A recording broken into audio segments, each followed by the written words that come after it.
A blessed day, everyone. My name is John Marlo G. Felicidario, and my topic is all about building trust with customers. There are three strategies for building trust. First is active listening. Second is transparency. Third is delivering on promises. Active listening.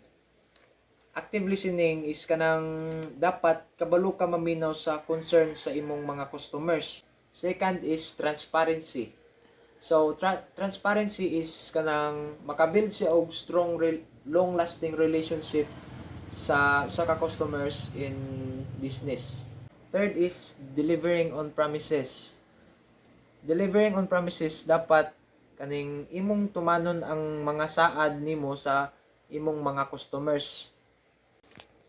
Example of trust building, Jollibee. A well-known fast food chain in the Philippines, Jollibee has built trust by consistently delivering the same taste and quality across its various locations. Customer trust that they'll get the same delicious experience every time they visit. Jollibee siya. Oh, every time nga moadto mo Jollibee, as we eat the food, the taste is consistent. So therefore, ang timplada sa Jollibee is lami jud siya. Then balik-balikan jud siya sa mga tao tungod sa iyahang walay pagkabag-ubag-o nga lasa.